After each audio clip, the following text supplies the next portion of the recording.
Okay, so if you don't have any Filo pastry, you can easily make these samosas using some wraps. You can see here that I've got some seeded wraps, which is obviously going to have that extra sort of fibre in there from all those seeds, which is going to help to keep the food moving around in our bodies. All that I've done is I've taken a couple of wraps out and I've cut them into 4, so I've got these little triangle shapes just like that. Now, rather than adding any extra oil to the centre of our wrap, I'm just going to brush on a little bit of milk, which will then help us to stick it over when we fold him over like that. And you can see I've got my milk just there. You can either use the back of the spoon just to spread it over just like that, or I'm just going to use this little pastry brush and I'm just going to brush him on just like that, as so, and do this one as well. And as I said, this will help your wrap to stick together when we sort of try to seal it afterwards. So that just goes into there. Then the next thing is I've got my filling, and all I'm going to do is I'm going to put my filling on one side of the wrap. It's particularly important, okay, to make sure that you leave a gap around the edges just like that, and try not to overfill it, because if you overfill it, then it won't seal afterwards. I'm going to make these two just here, and I'll show you what I mean by not overfilling it in a couple of moments. Just make sure you've got all of your filling just in there. I'm going to add a little bit more towards the top, just like that. And if I just show you this just now, so it's only on half, and you can see that I've got it on half just like that. Your next job, just pop that under just like that, is to fold him over just like that and start to seal those edges just like that, okay? And then using the side of a fork, all that you're going to do is start to seal the edges just as so. It will break a little bit, but that's fine, okay? Because when they bake off in the oven, I promise they will be just as good. So we're just going to seal off the edges just like that. You can see I've made my first one just like that. I might take those 2 bits out, and then we're just going to fold him over just like that. Try to seal the edges first of all, and then using the back of your fork, or you could use the side of a spoon, just to press those edges together just like that. I find it easier sometimes to do it with a little spoon. You're just sealing those edges off just as so.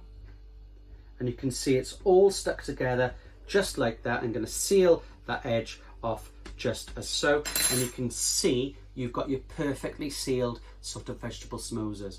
I'm going to pop those onto my little baking tray just here, and these will bake off in the oven for 10 to 15 minutes. I'm at 190 degrees, and I promise they are absolutely delicious. The last thing we need to do is just dip and just glaze and the top with a little bit of oil. That will make it nice and shiny. So we're not adding too much fat to this recipe, okay? But you're adding just enough to make it crispy on top. And as I said, we're going to bake those in the oven along with our Filo based parcels, and I promise you these are absolutely delicious. I'll see you in a couple of moments once all of your samosas are in the oven and mine are cooked.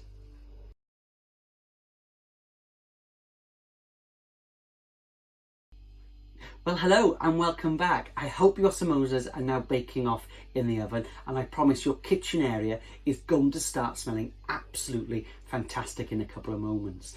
Both of mine are out of the oven, and this room smells absolutely brilliant. And you can see here are my Filo based samosas just there. I've taken them off the baking tray just to stop the base from going soggy, and you can see here I have got my samosas that I made out of the wraps, and again they smell absolutely amazing.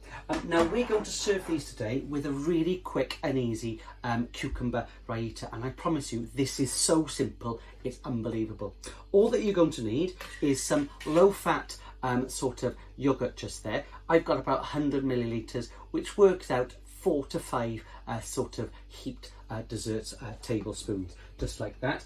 And I've got a little bit of cucumber, which I've already prepared, so I'm going to transfer that just into there. I've got a little bit of mint. If you haven't got any fresh mint, then you could easily use some mint sauce or something like that. And literally all that I'm going to do is take off those little leaves, and we're just going to tear those up into there, and I promise you get a lovely flavour from those. I'm just going to pull those off. I have washed them beforehand. I'm just going to tear them up just like that, so you're going to get that fresh flavour, some cucumber just there, fresh flavour of your mint. Then the next thing you're going to add is your obligatory little bit of mixed herbs. Again, we're not adding any extra salt to this recipe, so we need a little bit of extra flavour to help him out. So I've just got 1/4 teaspoon of mixed herbs. I've got a little bit of black pepper, and then finally I've just got a teaspoon of lemon juice, and that will help to bring all those flavours together just like that. Just a teaspoon of lemon juice. I'm going to give that just a little mix, and you can see you've got a really quick and easy cucumber raita, and I promise when you serve this with your samosas you'll have that lovely flavour.